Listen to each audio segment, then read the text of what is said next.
Hello friend, this is Steve. Hopefully you're having a nice day. This short video will help orient you to your teaching responsibilities as the nursery attending hospitalist. Hopefully this website looks familiar to you. It's our teaching website. If you ever need to access this video again, you can just go to Orientation Tools and then click on Evanston Nursery. And the nursery video lives right here.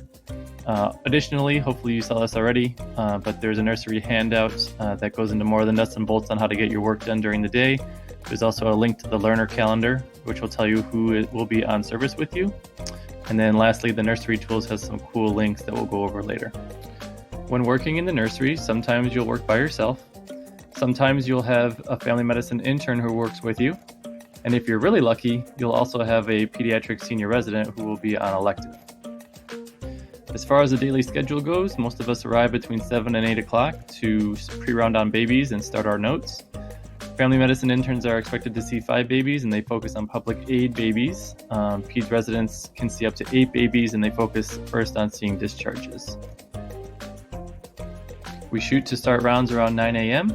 We start with any sick babies, then do discharges, then any other resident babies, and then lastly any remaining babies. In the room, the resident will direct the discussion while you examine the baby, and you can do teaching and feedback while walking between the rooms. Family medicine interns need to leave around noon in order to get lunch and then go to their afternoon clinic. You should shoot to have some lunch and attend lecture if you can from noon to 1, and then you can resume your work afterwards. If you're working with a pediatric resident in the afternoon, you can use this time to do notes, make phone calls, do feedback, see any new babies, review a core curriculum topic, and help the floor team with any work that they need help with. Always check in with the floor attending before you leave to make sure they don't need any assistance. Just so you know, on the resident's very first day, I have them arrive at 8:30 on the 3rd floor. If you're not on the floor, I always tell them to have you paged, and that way you guys can meet up. Usually the first day is a shadowing day, and then the next day they start pre-rounding on their own. With regard to teaching, I think it's helpful to think of yourself as a coach who's trying to help a learner get better.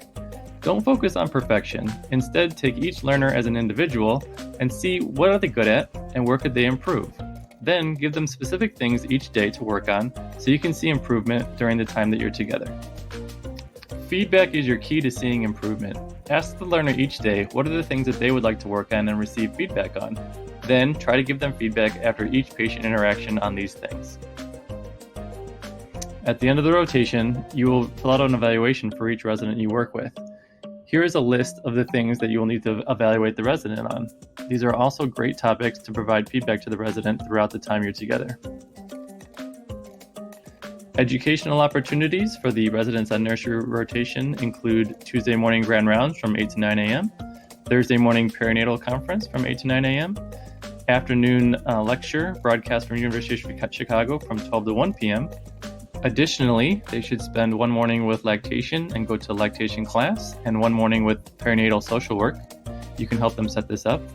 Also, they should prepare a 30-minute talk on a newborn topic of their choosing. They can present this to you or to the floor team before the end of their rotation. As census allows, we should also try to teach the residents on core curriculum nursery topics. You can find some resources for this in the Nursery Tools tab. Here you'll find links to our algorithms, including jaundice, hypoglycemia, prematurity, and some links to the Kaiser sepsis calculator and our breastfeeding guideline, which are all great topics for nursery. And that's it. If you have any questions or concerns, please feel free to email me, text me, call me, whatever. Hope you have a great time on nursery and you laugh a lot, teach a lot, and have a great time.